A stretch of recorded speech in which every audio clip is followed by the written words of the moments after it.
I moved over Okay, here. as soon as John walks in, we will start. Thank you all online for coming. Welcome. Hi, John. Okay, so this is Mr. Graham Smith. If you don't know Graham, if you heard what Nikki Watson said yesterday at our team meeting, she raved about you. And she wasn't joking. So, Graham Smith, what I can tell you about Graham is we've known each other a long, long time. I joke, but it's actually true. When I was a team leader in Uptown, I very unsuccessfully wanted to bring him on to Keller Williams, and he may tell you he wasn't ready to listen. It could have been just my poor needs analysis. So we'll see. That's not true. But that was probably, that must have been 2011, I bet. Probably. Yeah, Just long, about long, that time. long time ago. So in front of me, I have the North Central Region stats for 2001. The Graham Smith team ranked 20th in gross commissions, 1.7 million in gross commissions, 60 million in volume, 159 units. So this guy knows what he's doing. We know you could have been anywhere in the world right now and you chose to be here with us. Our goal is you walk away with at least one action item that you can implement by the end of the day. Okay? So for you guys online, this is interactive. Ask questions, have fun, take a ton of notes, and let's give them an introductory round of applause. Oh, thank you. So one thing Graham said, he didn't look at any of the questions, so I love that because normally folks do. So this will be fun. So just tell us about yourself, how you get into real estate, why KW, and where you were prior. Okay, so, and I can talk about specifically where I was? Totally, everything's fair game. All right, so I got into real estate in 2002. I was working in the restaurant industry at that time, and I was a bartender and bar manager. I thought I was going to own a bar. I had bartended through college at the U, and I really just thought I would own a bar. So when I was done with college, and I strategically say it that way, when I was done with college, I stayed in the restaurant industry, and I started to manage different bars and restaurants, and I helped open a bar outside the Warren Park restaurant outside Warren Park.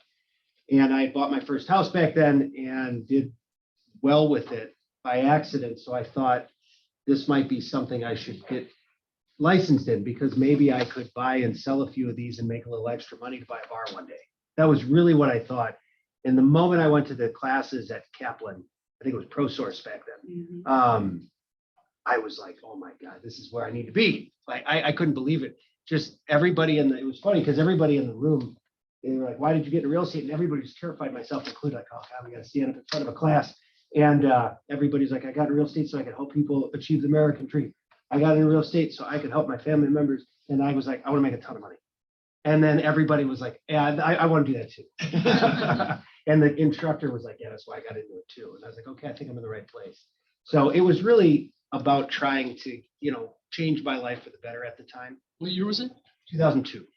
So 2001, when I was taking the classes, I started in 2002. You started at Edina, is that right? Edina Realty. Yeah, over on 53rd and Lindell.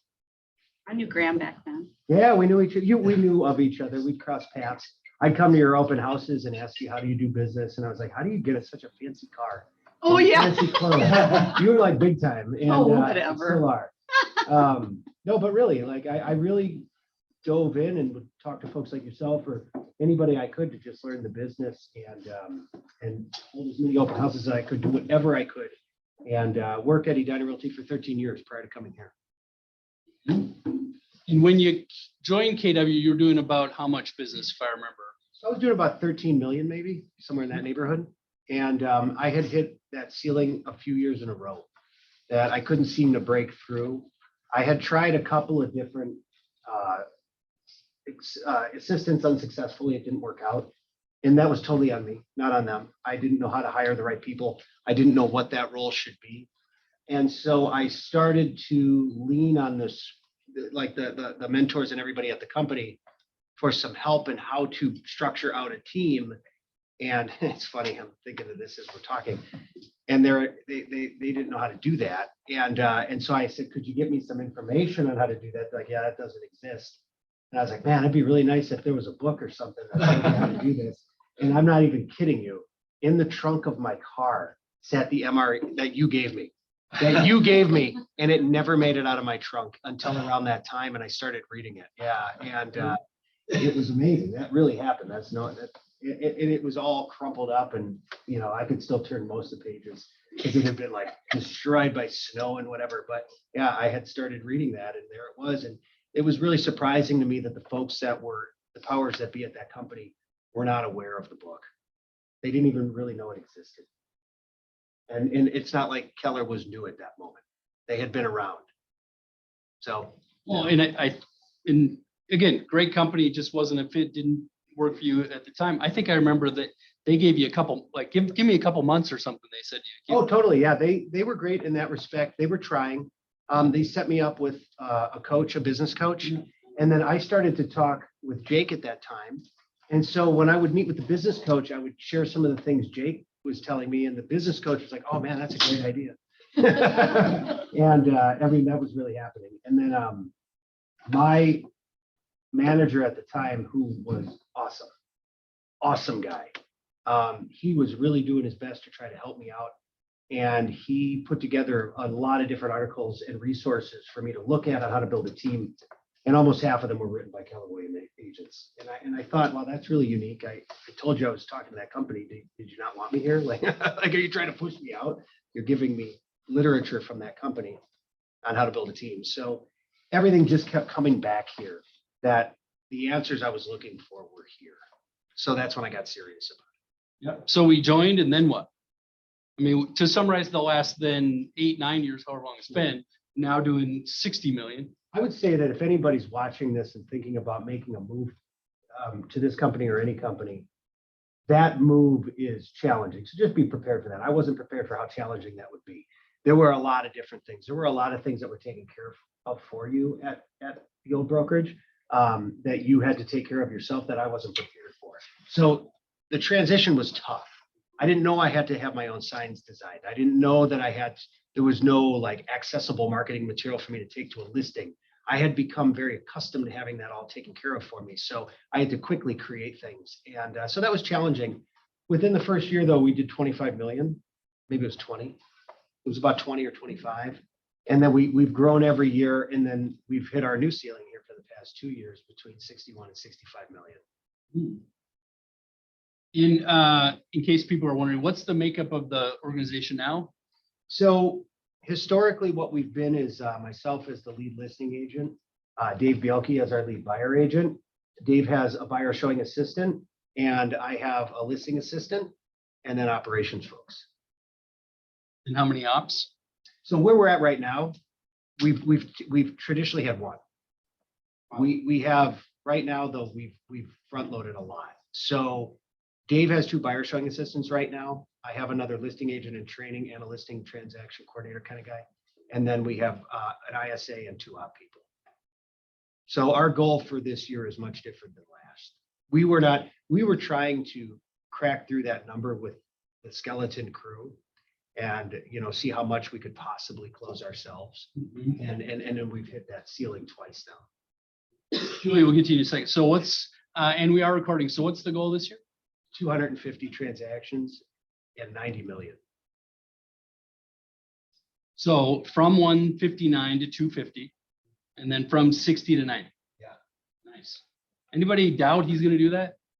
No. It's okay if you do. Julie, go ahead. So even though you said it was very challenging moving from Edina to Keller, you still went from 13 to 20 or 25.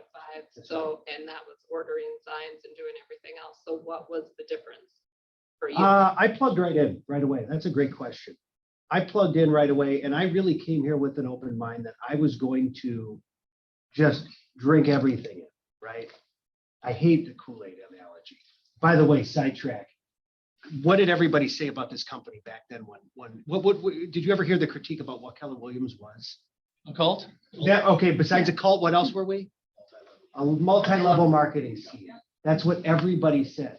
Everybody I talked to right now was like, I don't know if I want to join because I'm not sure if I want to join a global team. So we become team builders. So that's pretty cool. We went from multi-level marketing scheme to team builders.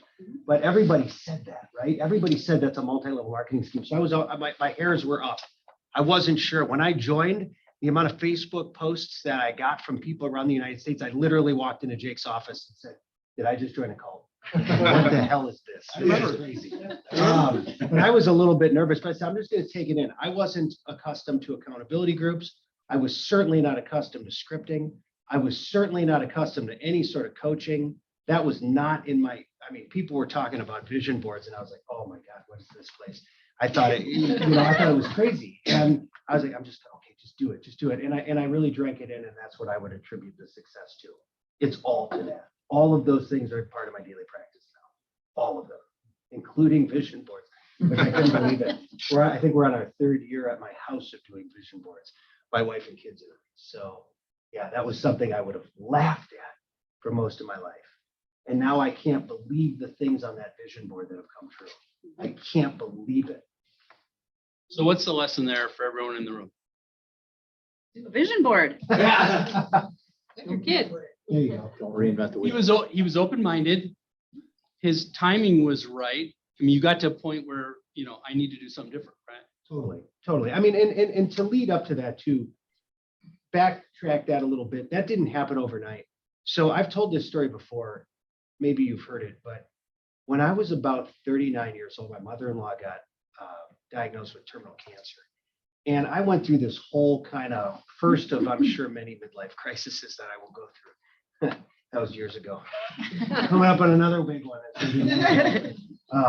But I for some reason, maybe it was a combination of the fact that I got absolutely financially destroyed in 2008. I got leveled. So I was white knuckling and keeping everything together.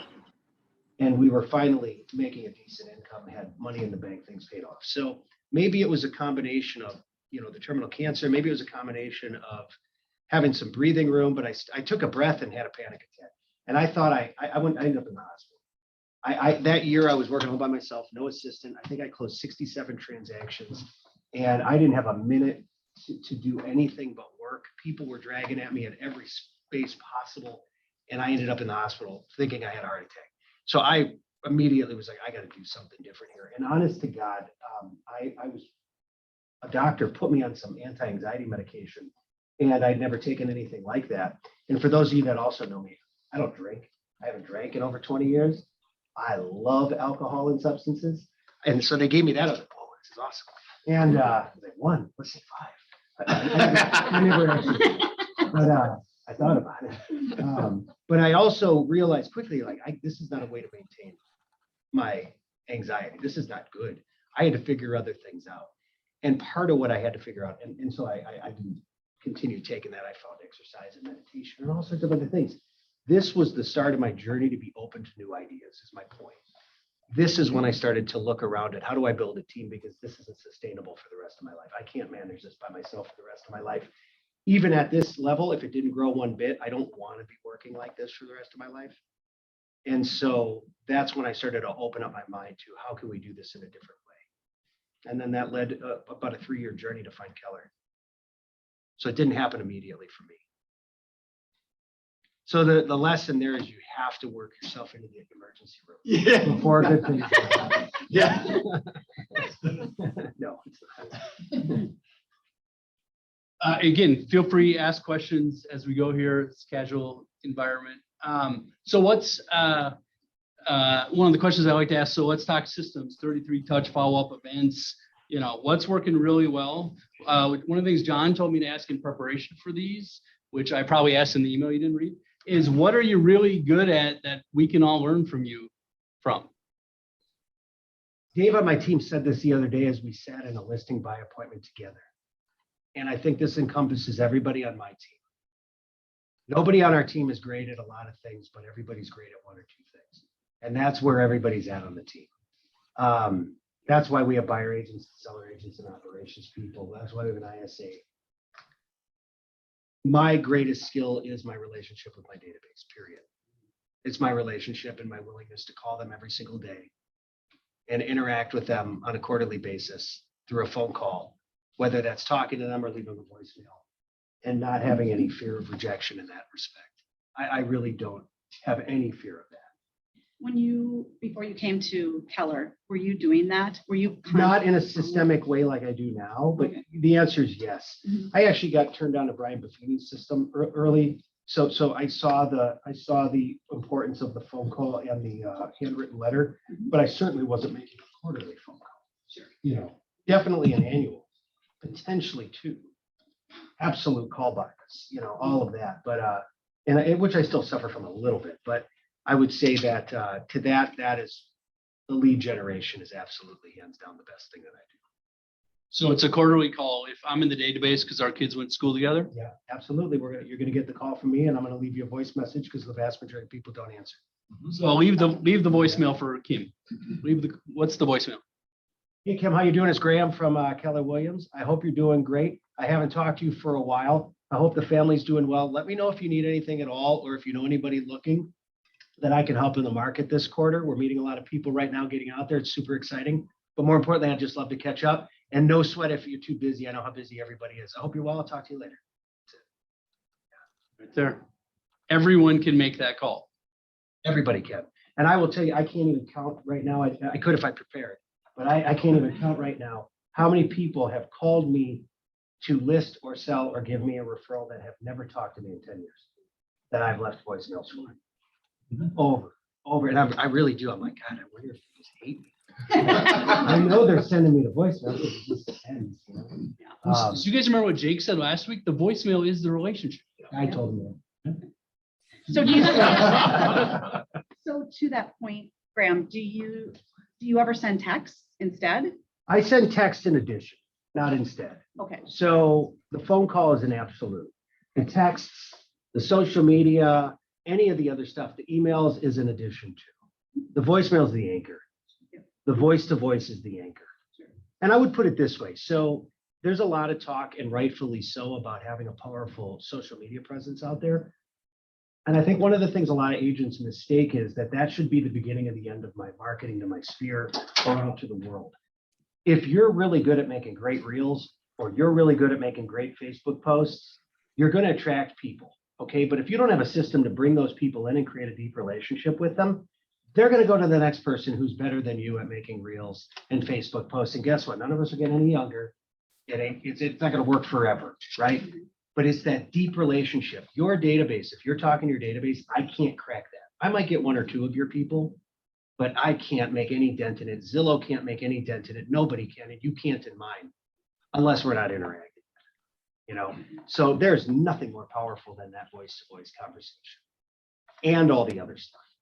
Yeah, but if you did nothing else and just did that, it'd be amazing. You'd probably 10x your business. Did you hear the magic in the script? Hey, don't sweat it if you're too busy to call back. He gave him permission to not. That's important. John, did you? When people do answer the phone, do you have a systematic way of starting with business? Do you start with personal, or do you? I usually cover? use some sort of a Ford script, Yeah. and I had adopted that a long time ago. That was right along the time I was introduced to the Brian Buffini method. Yeah. The Ford script was all a part of that stuff. That's age-old stuff. And I know sometimes it's funny, you know, people are like, Graham, that's the old way of doing it. No, it's not. No, it's not. Absolutely not. It is the way of doing it. It's fantastic. Most of the time, I won't, all 4 times in the year, I don't necessarily ask them, who do they know looking to buy, sell, or invest? It gets asked at least once. But a lot of times I'll ask, what's happening in your home right now? Are you thinking about doing any renovations? Is there anybody we could be putting you in touch with from our trusted contractor list? Things like that. And people tend to take us up on that. It's a really obvious conversation to say, I've given you this. And usually after the fact, let's say the contractor goes over to their house, does great work. You're following up on that. Sounds great. Hey, Graham, thank you so much for sending me that contractor. That was a great referral. Speaking of referrals, yeah. Right, yeah. Right. So that's a really good opportunity at that moment. I would tell you also, and if any of our vendors are listening, I mean this with all the love in the world, we beat the heck out of them for referrals. We beat them to the ground for referrals. That is a business to business relationship. And if they're not going to give us referrals, there's plenty of great people in their space that will. And I'm not talking about one for one. I'm talking about, how about one? Let's start with one. We sent you 25 deals this year. Can you send us one? You know, one person. If you don't know one person, I'm getting the feeling you don't like us, or you don't trust the way we're doing business. And maybe we should set up a new relationship. And growing from 13 to now 60 million, how has that impacted your schedule? Is it something that's seasonal or in your time versus your team? So what I found, and this was my coach that turned me on to this, I had to start pre-negotiating my schedule ahead of time. So what I mean by that is I had to start setting up blocks of time that I could put listing appointments into. And that was the only times that were available for it. So whether I was setting the listing appointment or one of the other agents on the team, where they could always see my schedule and fill in those blocks with listings unless they were already filled. And then any of the training one-on-ones that I have with the folks on my team, those are pre-negotiated on my schedule. The biggest thing that's changed is every single day is full. It's full. And to give you an idea, what we did was we reserved 8 in the morning until 11 in the morning for script practice and lead gen. Usually 11 to 1 ends up being meetings with my team on different things, whether it's one-on-ones or weekly meetings. And then 1 o'clock, 3 o'clock are open for listing appointments. We reserve Tuesdays and Thursdays for after 5 and every other Saturday. That's already blocked off. So we do go outside of the bounds once in a while when people absolutely need it. There's no other opportunity, but we really try to focus in on that. And then other things get filled in, I mean, it just happens. And the other thing is I have every single personal scheduled event on that same calendar. And they're all color coded to reflect what's personal and business. And my calendar, it's all full. Every day is a full day. Which for a person that suffers from anxiety can be a problem sometimes. So I'm like, oh my God. Then it's 11 o'clock at night, I'm trying to sleep and I can't, I'm worried about tomorrow. But there is a simplicity to it when you pre-negotiate the times that you'll have appointments. Are you taking out buyers, Brad? No, never. Yeah, never. I took out one, I went on one buyer showing last year, real dear friend, bought and sold many houses with us. And I joined one of our buyer agents there just because I wanted to say hi. So I might do something like that, but the buyer agents get 100% of the buyers.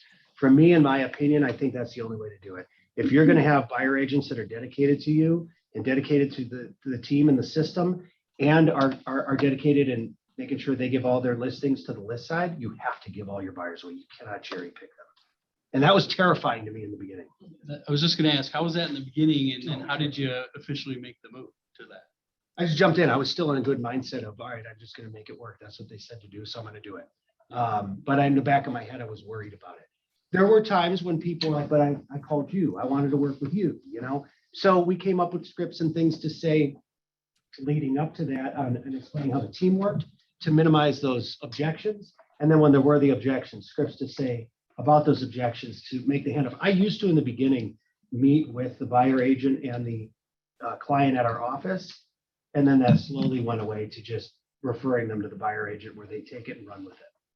So can you give us an example of how you would, if I bought a house with you 10 years ago, and now I'm coming back to you to sell and buy again? Yeah. Sure. How would you,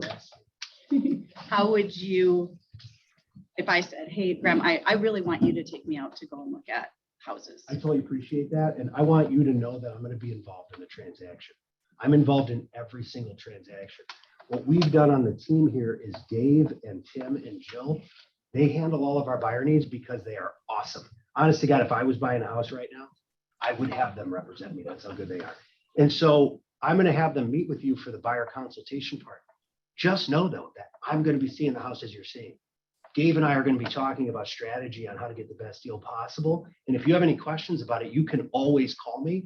And honestly, Kim, if you find the house of your dreams and you're like, I just want you to take a look at it, I'll take a look at it. I absolutely do that. But you're going to get every member of the team working for you on this, not just me. How does that work for you? Awesome. Sign here. Actually, Dave was copies. So being your schedule so busy, thank you for being here. And you may have noticed yesterday in the team meeting, Graham is leading the listing contest for all 4 offices. Oh, cool. Didn't know that. There you go. I didn't plug mine in for this. Maybe the ops team had a bunch of numbers. Who knows? Julie, you had a question? You were saying that you were surprised by some of your the poster that we make, that Vision board? vision board. Yeah, Yeah. thank you. I was going to ask what is 1 or 2 of your most favorite things. I'll give you one that's almost chilling. At least it is to me. So it was about a little over a year ago, maybe like a year ago December. I was standing out on Wayzata Bay ice fishing with a friend. And I was saying, do you think it's possible to buy a house on Lake Minnetonka that you could use as a rental and keep a boat there? I want a boat, but I don't want a boat in my garage, you know? And I had a boat in my garage once, and it just ends up with a boat with a bunch of bicycles and other things inside. And so, and we were talking about that. And so I went home that night and I started to look around for lakefront on many, many different lakes that could be potentially rental. And I wasn't really finding anything, but I said to myself, if I was going to do this, I want it to be Lake Minnetonka. So then I started to look around and there was nothing for sale. There was like one multifamily that was like $900,000 or something. And I can't afford that. So I started to look up old tax reports of sold properties on Lake Minnetonka over the last like 20 years. And I found a handful that were duplexes. And so then I started doing searches, and I was doing Zillow searches to get the front picture. And then I saw one and I was like, wow, that's exactly the kind of home I would love to own one day. And so I printed it up and cut a picture of it out and put it on my vision board. I own that house. I own that house. I got in touch with that homeowner and bought his house from him. I own that and have renters in it, and I bought a boat that I keep there in the summer. It never comes to my house. It stays at the dock and then goes to the marina to be wrapped up and stored. That it's not even like I got a house like that. That is the address I own, and it wasn't for sale. Yeah, that's the kind. That was powerful, man. I can't believe that. That was supposed to be a representation of what could potentially happen. Did that happen that year or did? It happened like 3 months later. Mhm. Can we hear more of the story? I mean, anybody want to hear, like, so you reached out to him, like, Yeah. you're not invited on the boat. I go fishing. It's really nice. So we wrote him a handwritten note, we wrote him a letter, like So we I knocked on the actually got door. in touch with him through a Facebook message. So I found, I looked at the tax reports and I couldn't find any phone number for him. So I looked up the name on Facebook, and the realtor that represented him purchasing it a while back, they were friends on Facebook. So I thought, well, that must be the same person. So I sent him a Facebook message and he responded. And we started a conversation from there, I'm sorry, to his realtor, you said? Oh, him. Okay. directly to him. Hey, if you're thinking about selling, I'm your buyer, basically. Absolutely. Well, yeah, I've been looking to buy multifamily. I saw that this one, you purchased this, so many years ago. Just curious if you'd ever think about selling it. And he responded back, give me a call. Here's my number. I called him and he said, yeah, I've been thinking about it. I actually used to live in it for, the last so many years. And then I moved out so many years ago. And if I don't sell it by May, I'll be outside of my capital gains exclusion. So it's 2 units. We rent one out permanently and then short term. Oh, permanent both. It cash flows. In fact, if I wanted to, it would cash flow enough to pay for the servicing cost on the boat and still cash flow. Yeah, but I paid off the boat, so it cash flows. And now you have an arrangement where you can just leave your boat there and get on it. and- One of them has a lease that doesn't allow them to keep a boat at the dock. One of them has a lease that does. So I'm on one side of the dock, he's on the other, and I keep the boat off site at Marine. Yeah, which is ridiculously expensive to put your boat there, but it doesn't matter because that place is cash flowing so much. So I just pay for it with that. Yeah, Nice. it's awesome. In fact, that place cash flows so much that I could pay that boat off for 4 years. Like I could get paid back for what I Shilling's the right It's word. awesome. paid. It's awesome. Which year did you buy it? I bought it, I closed on it last March. I know, in that market, I know. Well, when I asked him, what would you want for it? He told me, and I was like, oh, this is gonna be a real dump. And then I showed up. Yeah. Well, I don't know. Yeah. No, I'm just kidding. It was a fair deal all around. It was a fine deal. Yeah. So how does the family like boating now in Minnetonka? That has to be the best part. So I would tell you that the surprising thing is my kids are teenagers and I thought for sure they'd love to go out with all their friends. I'm like, they don't want to hang out with me. They don't want to hang out with me. Yeah, they will. They'll go once in a while. But my wife and I had a great time on the lake this summer. We took many trips because again, this is on the far west side of the lake. The nose of the boat sits in mud. Let's be honest. This is not glamour, but it's still on the lake. And so we took trips, where we go across the lake, park at Wayzata, have dinner, ride back at night. We go sunset, boat rides, have a bike, go swimming in the hot, it was great. I love to fish, so I fished the heck out of the lake all summer long. Yeah, it was great. Cash flows. And it cash flows. That's right. Yeah. So that's my best vision board story. But I will say prior to vision boarding, I did jump right into accountability groups and 411s. And I put things on my personal 411 that very first year that I didn't think were achievable that came true within that first year. Like I have a sister that lives over in Germany and she's been there for 16 years. And at the time I joined, I hadn't seen her in about 4 years and we weren't able to go over there. She had been over here, but my kids were little, we were broke. I couldn't go to Europe. So I put it on there that I would take my whole family to Europe and see my sister. That was so out of reach and it happened within 12 months of joining this company. Yeah. So that's kind of a vision board, you know? Joe. Where do you get most of your business from? Sphere? Yep. So our number one source of business is our Sphere Pass clients, database. Our second is open houses. Our third right now is ISA, and she's very, very competitive.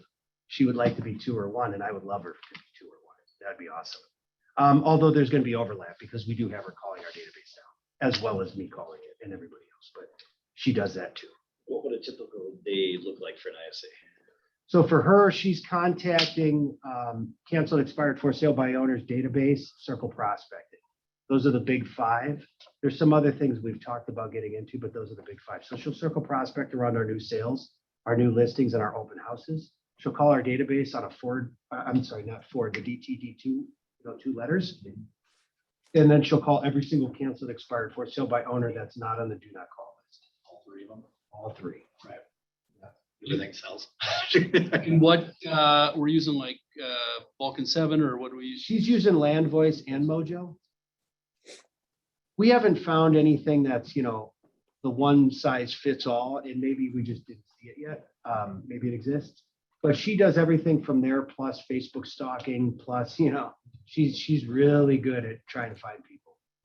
She's really Full-time, good. 4 hours a day? Full-time, full-time. We were very fortunate. If she's watching this, she's my sister. Yeah, I have a bunch of sisters.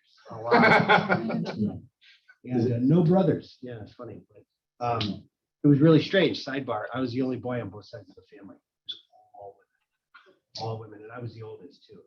So I was always hoping for another brother or nephew, or a cousin, which never happened. So, and then I got 2 boys. So it was great. But anyway, she started a very similar kind of group for an auto dealer in La Crosse. And she had built that department up into about 5 ISAs there.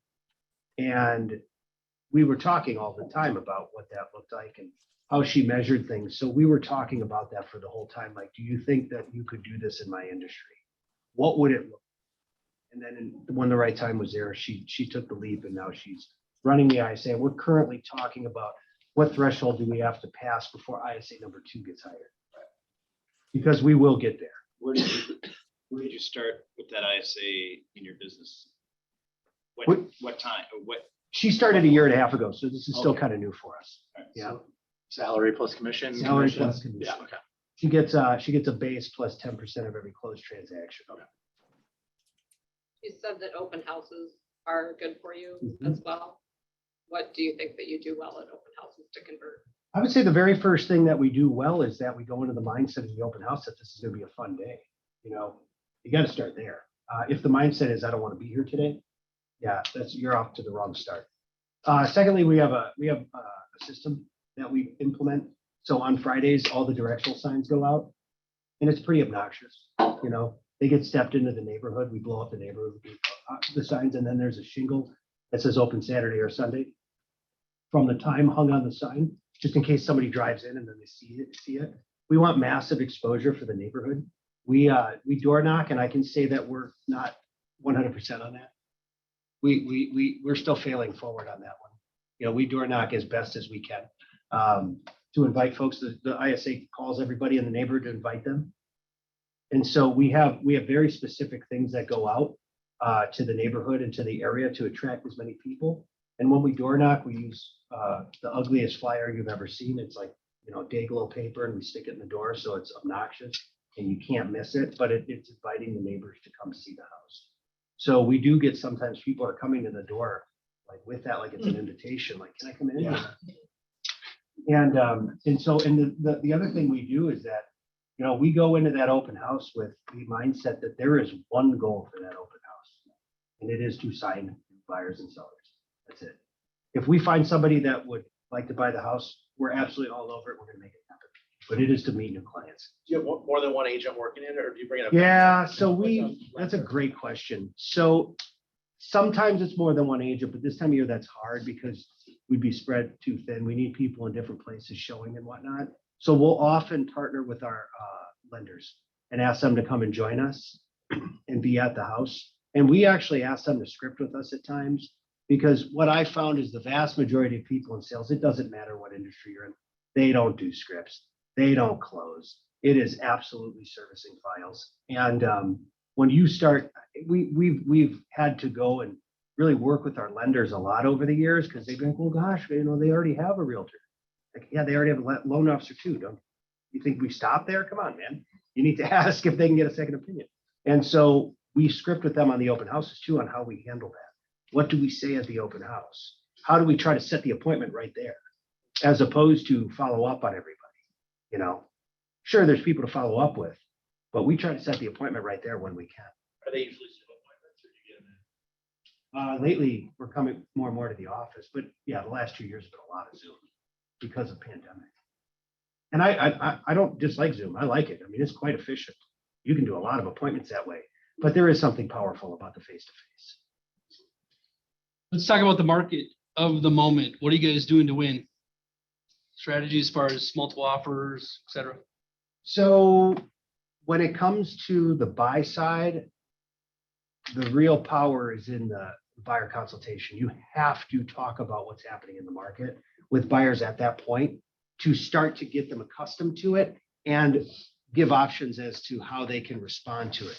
Come up with some of your own options, use other options others have used, but the idea is that you have to have these conversations. You cannot introduce the idea of waiving this, waiving that at the time of writing offers, the first time you've ever had that conversation. You have to normalize this. It's a really, really challenging market, as we all know. And if our buyers are going in with, you know, every contingency in the world in a multiple bidding situation, there's a very low probability they're going to win that. On the listing side, you know, just very strategic rollout of the listing to create as many showings as possible on the first 2 days to try to, you know, instigate multiple bids so we can take a highest and best through the weekend and do it on Monday. And we pre-negotiate those times on Monday now for delivery of offers. So do you typically go live then on Friday Typically on Thursday, and review on Monday? if we get multiple bids. Everything's up to the client. You know, we've had some situations where an offer came in that was so good that the client said, just shut it down. Of course, we're going to do that. It's the client's, you know, choice.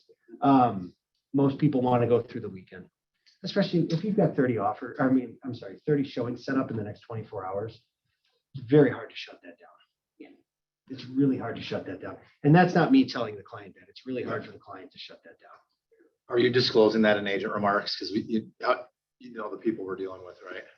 Yeah, so in the agent remarks, once we receive multiple bids or once we call a deadline, it goes into agent remarks. It goes into the showing time notification. Yeah. And I sent out a notice to everybody through showing time. You're not being presumptive saying offers will be reviewed on Monday. We've done it with a couple. So for example, there was an estate that we just sold as is. That was a fixer upper. We did because the estate wanted it on the market for 10 days before they did any offers. So we called that out up front. On the listing side, I would say that one of the best things that we can do is more communication. The less communication, the other side is going to just speculate that you're doing all sorts of nefarious things and shopping their offer around it. For sure. And that's when people get angry and it becomes contentious. As long as you're letting everybody know, like for example, a lot of times if we call the highest and best at Monday at 11 a.m., it's pretty rare. I mean, I've had people call me at 11:15. Do you have any updates? No, I don't have any updates. It's 11:15. You know? Drives me crazy. I'm on offer number 4. Yeah. 20 more to go. Yeah, exactly. Well, it's the offer. I know it sounds so awful though. It's like a great problem to have. But so I let people know while the deadline is 11 a.m., I'll be presenting to the seller at 2 p.m. They do work. There's a chance they won't make a decision until that evening, but I'll be. What about the agent that submits at 9:30 a.m. on Thursday, right? That's the person that I'm, Yeah. because you know how those. So I respond to them as fast as I Right receive away. it. Yeah, let them know I'm going to talk to the seller. And then I go shopping around everybody. I know. But then I also, yeah, whatever the seller says, For sure. The seller will get the offer to review. Yep. To be clear and fair, maybe this might be something that, I don't think it's specific to any market. One of the things I found is a really good way to use my time was when I received an offer, in the past, I used to call the seller, right? We got an offer, let's talk about it. Now I email the offer to the seller with all the bullet points of the offer and say, I'll be available at 3 o'clock or 5 o'clock to talk about this. What time works best for you? Right. And then that way they have the time to review it so that when we talk, did you have an opportunity to review it? Yes, I did. Do you have any questions? No, let's take it. Great. Or yes, I do. And here they are. I've got them in a spreadsheet. Right. Right. But we can do that in a more, efficient way than dropping everything to call them about an offer. So I do the same thing with the 9:30 a.m. Let them look at it. We're going to talk at 11 or 12. Yeah. By that point, I might have some hands raised if other people sense they're going to be making offers and we can go from there. Right. Makes sense. I forgot to ask, so if I'm in the database, because our kids went to school, what's the 33 touch look like, 36 touch? So they're getting 4 phone calls a year. They're getting 2 handwritten letters a year. They're getting invited to 4 events per year.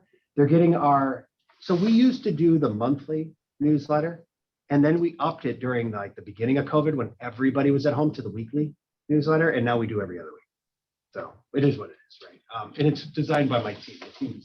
We have one of the operations people does the marketing and such. So she designs all of that. And that goes out. What am I missing? Newsletter. What's that? Every other week newsletters, are those emails or? Email. You, They're great. She does a great job. did we get through? What's your CRM? How do you send it?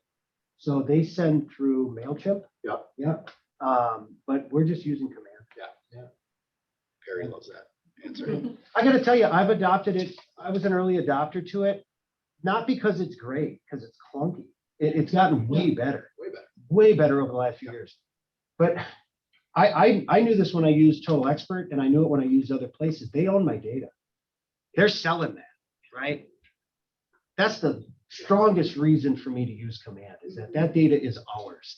Gary's not selling it to some third-party company who's going to shop my leads around. He's building an incredible CRM and database for us to use. And if I remember when we worked at Edina together, Edina's website was everything, right? And it still is awesome. It's awesome. They've done really good. But anytime they rolled out new tech, it was always a cluster. There's no such thing as rolling out new tech in a smooth fashion. It never happens. It's always a giant problem. And everybody's like, oh my God, how could they possibly give me this garbage? And they just want to complain about it. But there's a lot of good stuff in there. We use it. Are you writing your handwritten notes or is a service? So it's a combination. We don't do a service. So it's a combination of myself and other people on the team, right? What I found is that nobody really cares as long as it's legible. Legible. Yeah, right. Question online, Barb? The thing went back down to 0. It was full and then went back down to 0. Because once you get a new one, either you play or you don't. I would not play it. I would go until. Mute Ben there. Can you mute him? Okay. Which Ben was it? So advice for new agents, basically. Hold into this. So I would say a couple things. Hold on, there's just a little bit of sound behind me. Oh my God, you already lost a shitload. There's a lot of people not muted. That's okay. Don't worry about it. The microphone's right behind us. I apologize, guys. So I'm hearing talk. When you don't have experience to back it up, use your office statistics. According to the agents at my office, in my experience, based on what our office did last year, this, that, and the other thing, you can give people advice and counsel through that. You don't have to use your own stats because you don't have any, but you have access to unlimited stats from the biggest real estate company in the world. When it comes to getting out there to start your business, I wouldn't buy any leads. I wouldn't do any of that. I would put together your database as fast as you possibly can. Name, phone number, email address, home address, and then hold as many open houses as you can. I don't care if the house has been on the market for 4 weeks. And I say that, hold on, while I know there's a lot of people here. We have a full by our agent staff that want to be in our opens, and I owe it to them first. It is very, very, very unlikely we will have available opens to anybody off our team, okay? But there are many agents that are running a sole business here at our company that can't be everywhere. And they do have listings that you can hold opens at. Find as many opens as you can. Go by yourself, big little colored paper, and write open house, address, time, invitation, whatever it is. Very simple. Print it at your office. Go knock 100 to 200 doors around the house every time you do an open house. And 12 months from now, come back and tell everybody how you killed it this year because of all of the clients you met at opens. It's the cheapest way to do this. And then simultaneously, every time you're at the open house, take a selfie of yourself in front, post it on social media of your choice. If you like videos, do that too. And just be out there. Every time you put yourself out there on an open house, everybody in your database is going to assume it's your listing. They're always going to assume that. Like, man, you're killing it. You're doing so much business. And it costs you very, very little. That would be a great way to start. Build from there. Every person you meet at the open, I made big mistakes about that early in my career. You know, I actually only until the last few years, put everybody in your database. Why would you not? Start having a relationship with them. Start becoming their realtor expert. Awesome. Are you a Tim Ferriss fan? Any Tim Ferriss fans?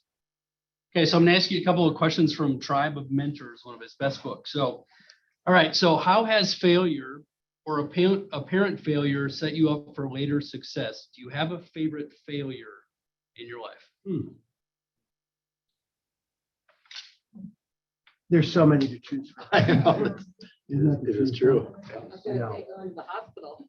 No, my favorite failure is the night I got arrested and thrown in jail for DWI, and ended up having to spend a weekend at the workhouse and being on house arrest with an ankle bracelet for 30 days. It's a pretty good one. That was the last time I drank. And it didn't happen overnight where I said, I'm not going to drink anymore. For the first 2 weeks, I couldn't drink because I would go to jail if I did, because I was out on I didn't even have bail. I couldn't make bail, but they gave me one of those Alco-Sensor monitors. I had to blow into it in my phone every day, like 3 times a day. And then when I went to court, they threw the book at me because I blew a .28 when I got pulled over. Oh yeah, that was a good one. And I ran somebody off the road. Oof. Yeah. And they didn't get hurt, thank God, neither did I. But I don't remember it. And I was doing 100 miles an hour. And I didn't think that rules applied to me, you know. Then I had to spend a weekend at the workhouse. That sucked. And then I had to be at home with an ankle bracelet on in my apartment over Thanksgiving, and my parents and my grandmother came up here to see me while I was on house arrest. Yeah, huge failure. It led me to quit drinking and change my life. It led me to stop working at the place I was working at and find the new place I was working at, which led me to buy the first house that I bought, which led me to real estate. And I would say that I learned best from failure. I don't learn best from what other people have succeeded at. I learn best from failure. So I look forward to it. I just don't want to feel so bad that I get thrown out.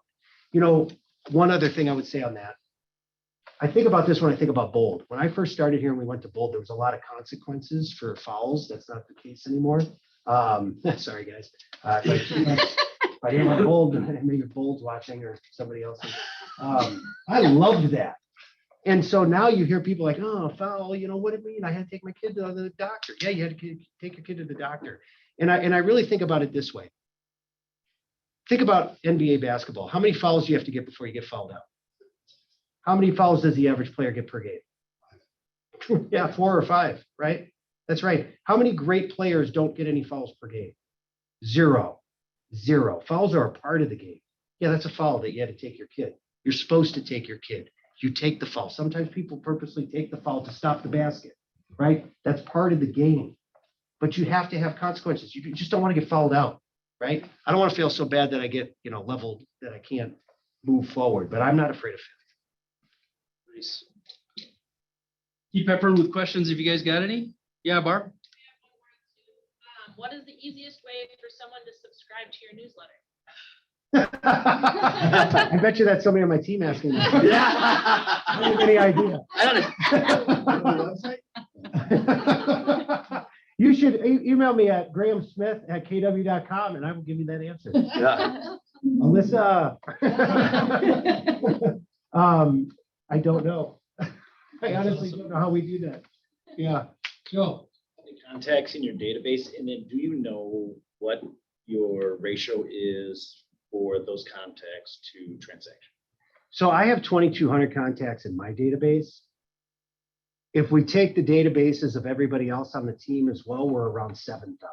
Okay. Now out of that, we're falling far short of what we should be doing. And I will say that full disclosure and full transparency here, fourth quarter of this past year was the first time everybody in our database was called without any call bias, without any getting too busy to do it. It's the first time in the history of my career, everybody in my database was called. 2,200 Mets? Oh, yeah, called. Yeah. Yeah, they're Mets, not having Mets. We know these people. Oh, absolutely. 2,200 that know who I am. Yep. When they know my name. And everybody's been called. Everybody. And that's because of our ISA. Say it's 40 a week, doable for sure for somebody. Oh, so it's not you calling all 2,200. You know. I was gonna say. So I have my raving fans and I have my really VIP list that I'm heavy on. And that works out to about 600. How do you subscribe to your VIP list? You just buy a lot Buy of 20 houses. houses. Yeah, send a referral, right? In the past 5 years, what new belief, behavior, or habit has most improved your life? I would say that I get up a lot earlier than I ever did, and I think that comes with age. Yeah, I'm just getting old. I can't sleep in anymore. Getting up early and starting my day early, and starting my day with meditation. So I adopted meditation after my panic/heart attack, and that was actually how I decided to deal with it, aside from using any sort of anti-anxiety medication. And that was prescribed to me or suggested to me from a therapist I went to go see. I'd never done any of that stuff either. You know, that was. I wonder if my family's watching. Maybe my sister is. If she is, she can relate to this. There was no therapy in my family. That didn't happen. Like, you bottled stuff in, tucked it in there, and once in a while blew up and broke some technology and terrified the children, and then that's how you dealt with things. So that was what we grew up as. So therapy was new, but meditation was something that I was turned on to that helped me a ton. And then I started adopting it as a practice in the morning, which I always thought was weird because like I thought I'd just go back to sleep, you know, and I don't. But it is a place to really calm myself in the morning and start off right. So I would say that practice is huge. Getting up early, meditating for 10 to 15 minutes, and then getting on with my day. I usually will read a few chapters or read a part of a chapter, depending on the book, for about 10 to 15 minutes. Just starting the day off like that, and I adopted that from portions of the Miracle Morning. Al Elrod, if you haven't read it. So do you have your iPhone next to your bed and your alarm that sets off? Yeah, my iPhone is next to my bed and my alarm goes off, but I don't have alarms for the notifications. So I'm not getting interrupted from notifications. So you're not like grabbing it, turning off your alarm and then checking email? I don't ever do that. No. In fact, you know, I'll be honest with you, I don't check email from my phone too often. I will delete junk email from my phone, but for me, the minute I check it and then it's not highlighted anymore, I forget about it. So I like to sit down at my laptop and look at my email. And so if that means that I don't get back to you in a timely manner, that's better than me totally forgetting about you. Yeah. So I can't, I'm not batting 1,000 on that one. I'm doing the best I can. Yeah.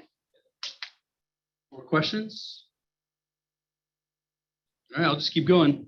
You have an unusual habit or absurd thing that you love? I love cigars. I knew it. I knew you were love gonna say that. cigars. What kind of Argus, anything in particular? Sure, bring it. If it's a cigar, I love it. I'm a total addict. I can't help myself. You know, I just and you know, in the past, people asked me, you know, when I stopped drinking alcohol and did that for so long, you know, how did you do that? I said, well, I became a workaholic. I just traded addictions, and some of that's true. Honestly, though, in that respect, no joke about it. For anybody that is part of the sober community, you have to want something way more than you want to get drunk or high or whatever. And I wanted some sort of financial security way more than I wanted that. And so I went after that because I usually had financial insecurity and I didn't like that. I wanted something different. But to your point about, you know, yeah, cigars, I love cigars. And too much. I should totally stop. But I love them. What advice, and we have some here, what advice would you give to a smart, driven college student about to enter the real world? And what advice should they ignore? Interesting. That's just so much, right? How do you wrap that into one? If you are going to show up, act as if, dress the part, act the part, and do that Monday through Friday, you've already beaten out 90% of your competition. You just have. I don't care what it is you're doing. There's a part. You don't have to sell out and be something you're not, but you should certainly show up ready to be some sort of a professional in the way that you talk, the way that you present yourself, the way that you do things, the way that you keep a schedule, the way that you stay on time. You're going to beat out 90% of your competition right there. As for what to not pay attention to, don't pay attention to what everybody looks like on social media. That's the highlight reel. Everybody's putting up the alley-oop slam dunk on there. Nobody's putting up the misses. Some do. Some people really talk about their misses, but most people don't. And it's all fake. And I participate. I'm not anti-social media. I participate. And I put up the highlight reel too. You know, everything in my house with my wife and kids, it looks like perfection. You know, we never fight. We never have problems. Of course, that's not true. The other thing I would say though is that don't be misled, especially in our business, but any industry, don't be misled by people that are trafficking in the currency of likes and followers and believe that that's the currency of currency. Like there's not, just because people have huge followings doesn't necessarily mean they have a good, healthy business. It can be that. But I know a ton of people that have huge followings and a very mediocre business. I don't know anybody that has a huge systemic calling and a business in a relationship with their database that doesn't have a huge business. I don't know anybody. So in our business, in our industry, I would say that is the key. Don't be fooled by, I can put up, so many reels and so many posts per week, and then I'm going to have this long-term business. That's part of it. I don't want to undersell it. It's important, but don't get fooled by likes and followers.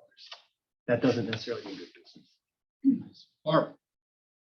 I'm gonna ask them to unmute if they wanted to ask their question. Yeah, I have a question for Graham. What is your exit strategy? This is Derek Steinbach. What is your exit strategy for the business? So I don't have any sort of full exit strategy at this point. I will say that we are adding folks to the team in the capacity so I can get out of production. And it's not because I don't want to be in production anymore. It's not because I want to go on my boat. It's because at some point I'm becoming a detriment to the success of this organization. I don't want to be on listing appointments at 7 o'clock. I go on them, but I don't know that I'm fighting for that listing as hard as I used to. I don't have the same level of energy that I did when I was 27, right? Well, I'm 47 years old. I don't have the same energy. There are other people that want it really bad and would love to do it for our team.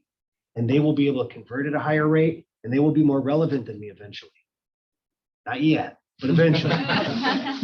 But they will. And so I see myself in the next stage. I don't call it an exit. I just call it an evolution as the sales manager, CEO, and visionary of the team. Awesome. Thanks for your Thanks, response. Derek. Yeah. Hey, Graham, so besides the Minnetonka place, do you own other investment properties? I own another single family home right outside of Uptown. And that one does really well. And I bought that one. That one was just right place, right time. But I will tell you that, in that note, I know there's a lot of people that own a lot of rental property. I can't tell you how broke we were after 2008. And that lasted until about 2012. And then it was all about writing the ship personally, putting away a little bit of savings and being able to get ourselves in a reasonable house situation because we had two growing boys that were sharing a room and bunk beds in a 2-bedroom house on 40th and Columbus. It wasn't working. Like we were on top of each other. So we had to get all that in place first, which we did by 2017. And we bought the first rental property, probably 2019. We're going to wrap in 3 minutes. Speaking of passive income, this guy You have a decent amount of profit share coming in. How's that been? Good. It's been great. Highly recommended. In fact, if you know anybody looking to join the company, tell them to give me Yeah. Well, and to that point, in our 10+ years of knowing each other, since he's joined, there have been numerous people at various red brokerages in town that we've had call Graham, and he'll give him an hour of his time just because, right? I mean, this guy gives his time like nobody else. That's not true. You give your time. Let's be honest. This guy does. Well, yeah, but from a profit share standpoint, again, passive income, if you want to talk about that, we certainly could after this, but he gets plenty of profit share as far as. I think the one thing I would say is that in that realm, and you've said, I've heard you say it, I've heard others say it, it's totally true. If you're leading the conversation with the intent of getting somebody on your profit share downline, that's the wrong conversation. If you're leading the conversation because it would be a good culture fit, it would help the individual grow their business, that's the right conversation. And you can have profit share. Yeah. I mean, that's what it is. Kim. I have one last question for you.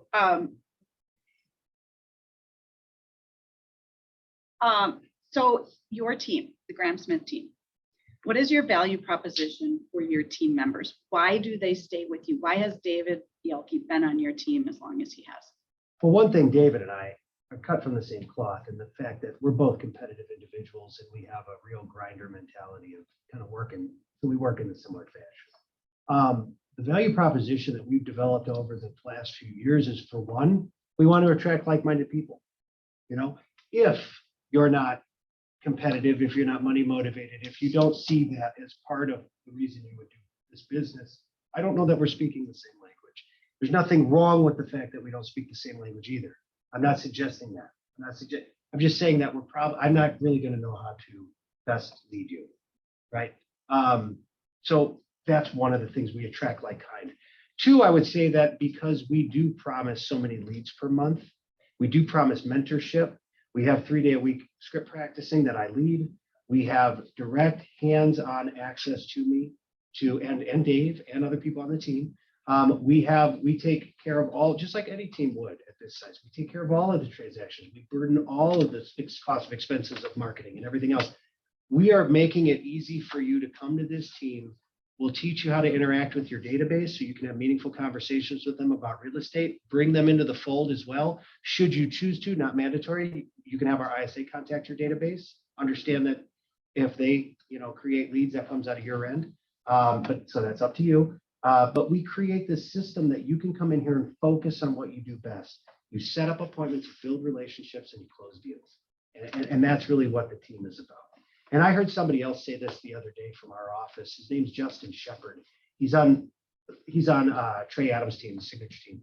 And he said when he joined Trey's team, they would talk about transactions. And that was pretty alien to him. And why are we talking about transactions so much? What's so important about that? And he said, because every single one of these represents a family and their dream of home ownership. That's what this is about. And so we really push that when we're building the deep relationships with our database and friends and families and neighbors, that they are not a transaction. We talk about transactions because that's our business. That's the language of our business. Every single one of those is somebody's family. They're achieving their dream. This might have been the first person in their family to ever own a home. This might be the last home they're ever going to sell, and they need to take every dollar of it to fund the rest of their life. They have put that trust in our hands. And so we're building folks like that and want to make sure that we're holding up our end of the bargain when it comes to that, and that I'm doing the same thing. Nice. As we wrap, is there anything we didn't ask you that we should have? I don't know. Yeah, that's a good question. Or here's my final question as we wrap. Are there any quotes you think of often, or any words that you live your life by as a wrap? Kind of a final thought. It's so cliche. I said it already. Act as if. Just stop worrying about what people think about you. Stop worrying about if that buyer likes you. Stop worrying about if you get that listing. Stop worrying about if your friends think that you should be a realtor or that you're qualified. Just act as if. Every single person that ever started in this business, whether you believed it, whether you heard it or not, a lot of people in your database were like, they're never going to make it. And then when you did, they're like, I never doubted you. Right, yeah. Just act as if. One day it turns on that your entire database, you become the real estate professional for it. they start sending leads to you, just act as if, just do it. Keep doing it and make wise decisions while you do it. And this business is so great that you can have a business that just pays the bills. You can have a business that builds an entire team. You can have everything in between, whatever you want, and there's no right way. You can be a single person doing this. You can be a team. You can be some sort of partnership in between. It's awesome. We have a lot of different ways we can help people effectively. So yeah, just act as if it'll work. Give him a round of applause.